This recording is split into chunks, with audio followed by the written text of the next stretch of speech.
अस्सलाम वालेकुम and good morning. आज फरवरी की 10 तारीख है और दो ख़बरें हैं जिस पे हम बात करेंगे। तो सबसे पहले हम क्रिकेट पे बात कर लेते हैं। आज इस पे बात करेंगे जो कोलंबो में पाकिस्तान ने ऐलान कर दिया है कि वो इंडिया के ख़िलाफ़ मैच 15 फरवरी को खेलेगा। बहुत बड़ा डिसीजन है और इसके बहुत असरात होंगे। और दूसरा जो हमारा आज का टॉपिक है वो पाकिस्तान तहरीक इंसाफ का नया मंसूबा है। खैबर पख्तूनख्वा में उसका इंकिशाफ हुआ है। नया मंसूबा क्या है और उस पर जुनैद अकबर ने बगावत क्यों की है, इसके बारे में भी हम आज बात करेंगे। तो पहले हम क्रिकेट के बारे में बात कर लेते हैं।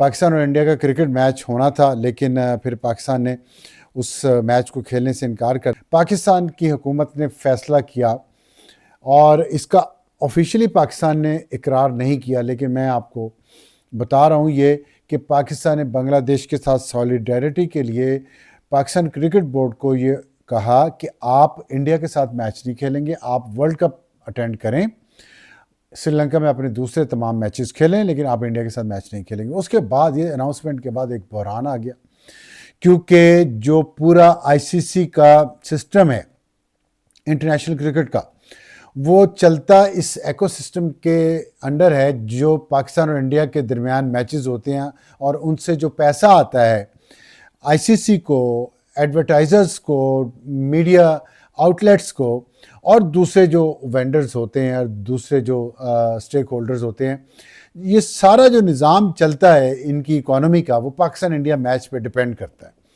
तो जब पाकिस्तान ने इनकार किया तो जाहिर है इसमें सबसे ज़्यादा स्टेक इंडियंस का ही है। और इंडियंस जो है दमड़ी जाए चमड़ी जाए दमड़ी ना जाए। तो उन्होंने फिर मोदी साहब को समझ आई जब उनको मैसेज मिला पाकिस्तान की तरफ से कि अगर आप सियासत खेलना बाज नहीं आते क्रिकेट से, तो हम भी फिर सियासत खेलेंगे। और पाकिस्तान ने फिर थोड़ी सी सियासत खेली, जिसके बाद दौड़े लग गई और इंडिया ने बड़ी कोशिश की ये इसको स्पिन देने की कि पाकिस्तान कोशिश कर रहा है कि वो आईसीसी के साथ मामलात को हल करे, लेकिन पाकिस्तान ने वाज़ेह तौर पे कह दिया कि हम नहीं खेलेंगे, जो मर्ज़ी हो जाए। और पाकिस्तान ने मई के बाद अपनी पोजीशन और पॉलिसी बहुत क्लियर रखी हुई है इंडिया की तरफ, विच इज़ गुड। और ये कंटिन्यू करनी चाहिए, क्योंकि क्लैरिटी के साथ बहुत सारी चीज़ें बेहतर भी होती हैं और साख भी बनती है किसी भी मुल्क की या किसी भी शख्स की। तो पाकिस्तान की साख बन रही है। दुनिया को पता चल गया कि पाकिस्तान सीरियस है और इंडिया के साथ मैच नहीं खेलेगा, और नहीं खेलेगा तो आईसीसी बैंकरप्ट हो जाएगी। ये बात तय थी।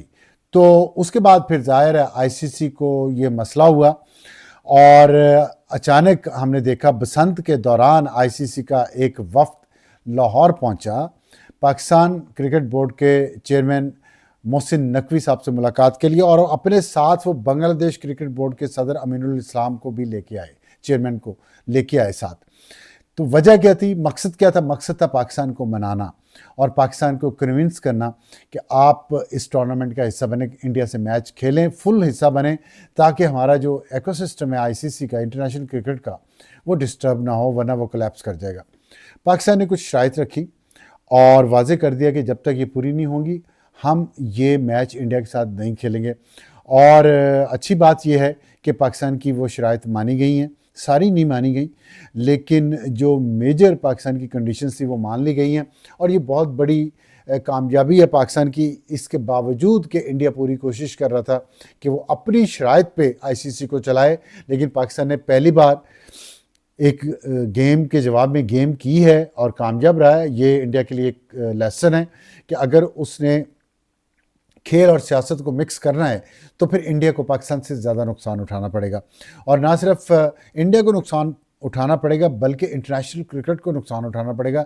तो इसका फैसला मोदी साहब ने करना है कि क्या वो खेल में गंद डालते रहेंगे, क्या वो पिच को खोदते रहेंगे खेल से पहले, या एक जेंटलमैन गेम को जेंटलमैन गेम रहने देंगे। तो ये जो तीन कंडीशंस हैं पाकिस्तान की जो मानी गई हैं वो ये है कि एक तो बांग्लादेश पे कोई पेनल्टी और सैंक्शन नहीं लगेगी, क्योंकि ये जो फैसला हुआ है और जो झगड़ा शुरू हुआ है उसके बाद और वो जो पेनल्टी है उसमें ना ही फाइनेंशियल पेनल्टी होगी, ना ही कि स्पोर्टिंग पेनल्टी होगी, ना ही एडमिन पेनल्टी होगी। फाइनेंशियल मतलब कि उसे पैसे, इतने पैसे आपको देने पड़ेंगे या इतने पैसे कट जाएंगे, ये नहीं होगा। स्पोर्टिंग ये कि उनको किन्हीं मैचेस पे पाबंदी लगा दें या वहाँ टूर्नामेंट ना हो, ये भी नहीं होगा। और एडमिनिस्ट्रेटिवली भी अगर कोई ओहदेदार है उनका आईसीसी में या किसी और तरीके से, तो वो भी इस तरह की कोई पेनल्टी, बांग्लादेश को इक्वल इज़्ज़तदार मेंबर के तौर पे एक्सेप्ट किया जाएगा, ट्रीट किया जाएगा आईसीसी में। ये पाकिस्तान की बहुत बड़ी कामयाबी है और यही पाकिस्तान की आला सफारतकारी का नतीजा भी है कि पाकिस्तान और बांग्लादेश के जो ताल्लुकात बेहतर हो रहे हैं और जो स्ट्रेटजिक रिलेशनशिप बन रही है, उसमें ये क्राइसिस बहुत अहम था कि पाकिस्तान ने अपना सब कुछ स्टेक पे लगा दिया अपने भाई बांग्लादेश के लिए और पाकिस्तान को इसमें कामयाबी मिली। और अब जो खेलने का फैसला हुआ है, इसमें बांग्लादेश ने भी पाकिस्तान को दरख्वास्त की, श्रीलंका ने भी पाकिस्तान को दरख्वास्त की, यूनाइटेड अरब एमिरेट्स ने पाकिस्तान को दरख्वास्त की और आईसीसी ने पाकिस्तान को दरख्वास्त की कि आप इंडिया के साथ मैच खेलें। तो पाकिस्तान की ये 3 शर्त मानी गई। तो ये पहली शर्त मैंने आपको बताई। दूसरी ये थी कि बांग्लादेश क्रिकेट बोर्ड को वो हक होगा कि वो डिस्प्यूट रेजोल्यूशन कमेटी को अप्रोच करे, वहाँ अपना केस लेके जाए और उस केस का अगर वो केस लड़ना चाहता है तो उसका हक है, वो लड़ सकता है। पहले ये डामाडोल थी ये बात। और तीसरी पाकिस्तान की शर्त जो मानी गई ये है कि 2031 का जो वर्ल्ड कप होगा, मेंस वर्ल्ड कप, उससे पहले पहले बांग्लादेश में आईसीसी का एक इवेंट रखा जाएगा 2028 और 2031 के दरमियान, और वो होस्ट बांग्लादेश होगा उस इवेंट का। वो विमेन वर्ल्ड कप भी हो सकता है, वो मेंस वर्ल्ड कप भी हो सकता है, वो T20 वर्ल्ड कप भी हो सकता है, वो कोई भी वर्ल्ड कप हो सकता है। तो एक आईसीसी का जो इंटरनेशनल इवेंट है वो उसको बांग्लादेश होस्ट करेगा, जो बांग्लादेश की इकॉनमी के लिए, बांग्लादेश के क्रिकेट के लिए बहुत बूस्ट होगा और उसकी जो दुनिया में और रीजन में उसकी जो पोजीशन है वो बहुत मजबूत होगी। तो ये पाकिस्तान ने 3 चीज़ें मनवाई हैं, जिसके बाद अब पाकिस्तान की टीम 15 फरवरी को जाएगी, इंडिया के साथ मैच खेलेगी। और आज प्राइम मिनिस्टर शहबाज शरीफ ने ये अनाउंसमेंट की है, इस बात की इजाज़त दी है पाकिस्तान क्रिकेट टीम को कि वो इंडिया के साथ खेले। और साथ उन्होंने ये भी कहा, उन्होंने श्रीलंका के सदर का शुक्रिया अदा किया है। श्रीलंका के सदर ने फ़ोन किया था और श्रीलंका के सदर ने फ़ोन करके पाकिस्तान के वज़ीर-ए-आज़म को दरख्वास्त की कि हमारे बहुत अच्छे ताल्लुकात हैं पाकिस्तान के साथ, पाकिस्तान और श्रीलंका हमेशा एक दूसरे के साथ खड़े रहे हैं, मुश्किल वक्त में भी साथ खड़े रहे हैं। और ख़ास तौर पे उन्होंने 1996 के वर्ल्ड कप का जिक्र किया, जब पूरी दुनिया की टीमों ने दहशतगर्दी की वजह से श्रीलंका जाने से इनकार कर दिया था उस वर्ल्ड कप के दौरान। तो उस दौरान पाकिस्तान ने और इंडिया ने, दोनों ने श्रीलंका में जाके मैचेस खेले थे, जिससे श्रीलंका को बहुत फ़ायदा हुआ था। तो उन्होंने कहा था कि इसी स्पिरिट को आगे लेके चलें और अब हमें ज़रूरत है, श्रीलंका ने कहा कि हमें ज़रूरत है इस वक्त हमारी इकॉनमी को, हमारी होटल इंडस्ट्री को और हमारी क्रिकेट को कि पाकिस्तान और इंडिया का मैच कोलंबो में हो 15 फरवरी को। तो इसलिए उन्होंने प्राइम मिनिस्टर शहबाज शरीफ से दरख्वास्त की और प्राइम मिनिस्टर ने मानी। और प्राइम मिनिस्टर ने कहा कि हमारे श्रीलंका भी हमारे यहाँ अपना दौरा, उन्होंने जब पिछले साल जब यहाँ पे दहशतगर्दी हुई तो दौरा मनसूख होने का ख़तरा था, लेकिन श्रीलंका ने अपना दौरा मनसूख नहीं किया और उन्होंने अपना दौरा जारी रखा। तो ये दोनों मुल्कों के दरमियान बड़े अच्छे ताल्लुकात हैं। फिर मैंने कहा यूएई की भी दरख्वास्त है। फिर बांग्लादेश ने भी बहुत शुक्रिया अदा किया पाकिस्तान का, अमीनुल इस्लाम जो उनके चेयरमैन है बीसीबी के, और उन्होंने साथ कहा कि पाकिस्तान ने हमारे दिल जीत लिए हैं पाकिस्तानियों ने। और इसके जवाब में पाकिस्तान ने भी एक बयान जारी किया है जिसमें पाकिस्तान ने वेलकम किया है, बल्कि प्राइम मिनिस्टर शहबाज शरीफ ने वेलकम किया है बांग्लादेश के इस बयान को कि इतना आपने गर्मजोशी से हमारा जो शुक्रिया अदा किया है, इसका भी बहुत शुक्रिया। और इसके बाद श्रीलंका के सदर ने दोबारा एक ट्वीट किया है और उसमें उन्होंने पाकिस्तान के प्राइम मिनिस्टर शहबाज शरीफ का शुक्रिया अदा किया है कि उन्होंने श्रीलंका के सदर की बात मानते हुए अपनी क्रिकेट टीम को इंडिया के साथ कोलंबो में मैच खेलने की इजाज़त दे दी है। तो ये है लेटेस्ट। अब बॉल जो है वो हमारे क्रिकेटर्स के हाथ में है, फील्ड में उतरो और छा जाओ प्लीज़। हम आपकी सपोर्ट तो करते हैं, बाद में भी करेंगे, लेकिन जीत के आओ तो मज़ा आ जाए। पाकिस्तान इस वक्त बहुत अच्छी पोजीशन में जा रहा है, तो उम्मीद है क्रिकेट के हमारी टीम भी ऐसा ही परफॉर्म करेगी।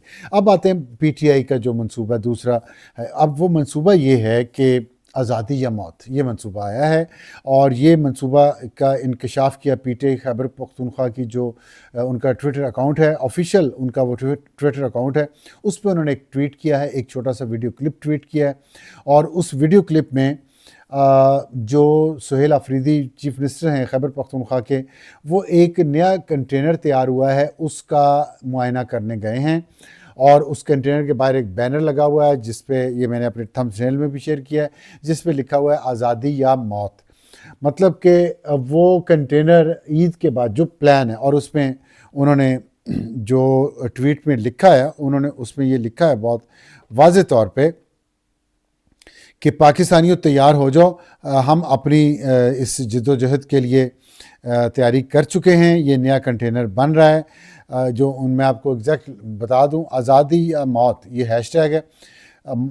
आज़ादी या मौत का कंटेनर तैयार, बहुत जल्द इस्लामाबाद की तरफ लॉन्ग मार्च का ऐलान किया जाएगा। तैयार हो पाकिस्तानियों, साथ उन्होंने पूछा है।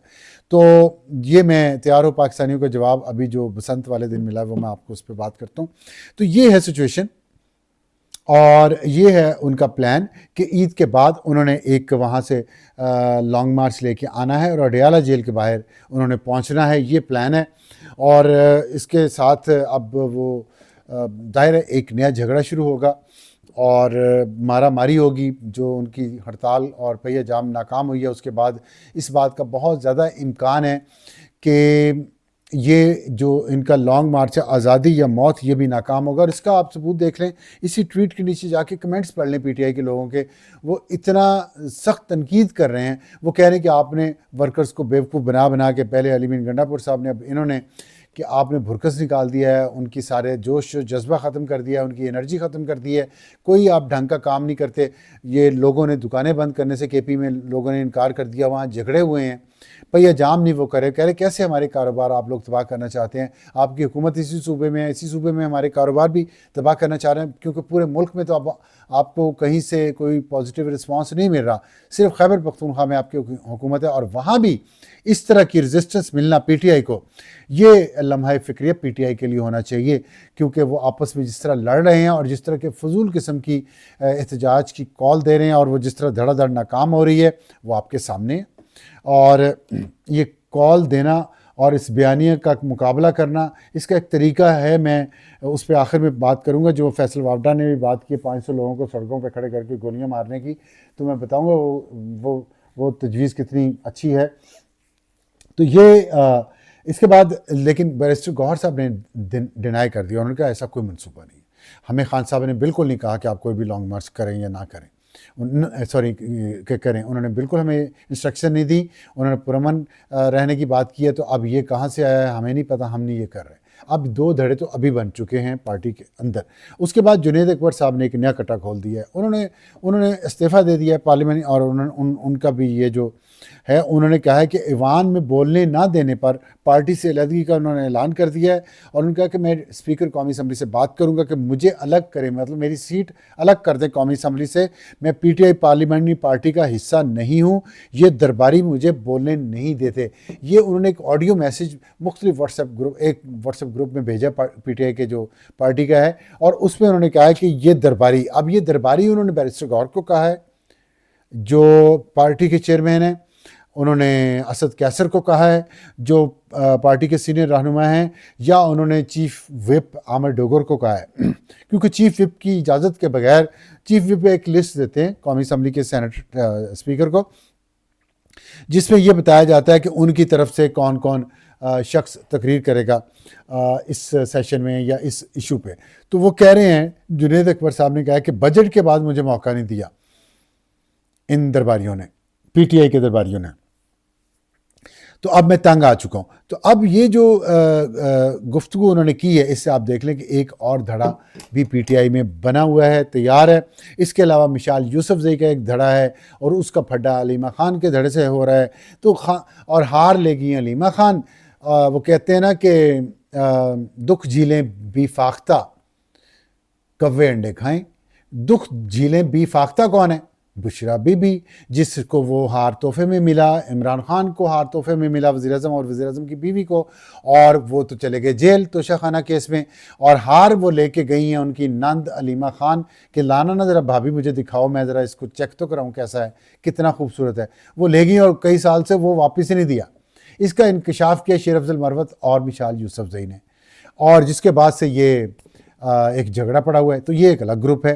तो अब आप मुझे बताएं कि वो जो है कि दुख झीलें भी फाख्ता, बुशरा बीबी तो रहें जेल में और वहाँ चक्की पीसें, और आज़ादी अपनी छीन के वहाँ बैठी हुई हैं, और जिस हार पे तोशा खाने में चोरी करने पे जिस पे उन्हें सज़ा मिली है वो हार तो है अलीमा खान के पास, जो बाहर बैठी जो बसंत मना रही हैं अपने बेटे के साथ, पीटीआई के वर्कर्स को कह रही हैं बाइकआउट कर दो, और ख़ुद उड़ा रही हैं अपने बच्चों के साथ। देखिए आप क्या हालात हैं। पीटीआई वर्कर गरीब को कहें जाओ सड़कें बंद कर दो, मारो मर जाओ, खुद पार्टियां हो रही हैं, हार कब्जे में है। और लेकिन बिशरा बीबी की दाद देनी पड़ेगी, उन्होंने नाम नहीं लिया अलीमा खान का, बाहर से निकली है ये खबर। तो खैर ये है, और मुझे नहीं लगता कि ये बेल मंडे चढ़ेगी, ये फिर ट्रक की पत्ती के पीछे लगाने वाली बात है। और कुछ यूट्यूबर्स जो बाहर बैठे हैं, जो पाकिस्तान में बैठे हैं, वो माल बनाएंगे इस सारे इशू पे और मौजे करेंगे। तो आखिर में सिर्फ ये करना कंक्लूड कर लेता हूँ कि आज फैसल वावडा साहब ने कहा 500 लोगों को सड़कों पे, सियासतदानों को सड़कों पे खड़े करके गोली मार दो, ये मुल्क ठीक हो जाएगा। ये ऐसी बातें बहुत सुनते रहे। जनरल बाजवा टाइप जो लोग थे जिनकी ना अकल ना शऊर, उनके पास भी, उनकी जेब में भी एक 5000 लोगों की लिस्ट रहती थी, उसमें मेरा ख्याल मेरा नाम भी था। तो वो लिस्ट थी कि इन 5000 लोगों को इस मुल्क में से आया खड़े करके ख़त्म कर दिया जाए ना, तो ये मुल्क ठीक हो जाएगा। तो वो 5000 से शुक्र है 500 तक आ गई है, लेकिन शक मुझे कि नाम अभी भी शायद मेरा भी हो या ना हो। बात ये नहीं है, बात ये है कि 500 लोगों को मारो, 5000 लोगों को मारो, ऐसे नहीं इनकलाब आते, ऐसे मुल्क ठीक नहीं होते। मुल्क ठीक करने के लिए पित्ता मारना पड़ता है, अपना मन मारना पड़ता है, अपनी अना मारनी पड़ती है और अपने ज़ाती और ग्रोही मफादात को साइड पे करना पड़ता है। अब आप देखें, मैं आपको एक एग्ज़ाम्पल देता हूँ कि पंजाब में पीटीआई का बड़ा ज़ोर था ना, बयानिए का भी और वैसे भी। एक बसंत का फैसला किया मरीम नवाज ने 3 दिन के लिए, उस बसंत के मनाने के फैसले ने उड़ा के रख दिया पूरी पीटीआई को। पंजाब से, ना सिर्फ पंजाब से, कितने काम किए उस एक बसंत ने, पीटीआई का बयानिया उड़ा के रख दिया। उनका एक पहिया जाम और शटर डाउन हड़ताल की कॉल थी, उन्हीं दिनों में लोगों ने पतंगों समेत उड़ा दी वो कॉल, लिफ्ट ही नहीं करवाई। और तीसरा, उसमें पूरे मुल्क में जो फील गुड फैक्टर हुआ है। चौथा, पूरी दुनिया में पाकिस्तान का एक अच्छा इमेज उभरा है ग्लोबल लेवल पे। 5वां, इकोनॉमी बूस्ट हुई है। छठा, पूरे मुल्क से लोग ये कह रहे हैं मरीम नवाज को कि आप हमारे सूबे में भी आएँ, यहाँ भी काम करें, यहाँ भी अपनी पार्टी को लेके आएँ।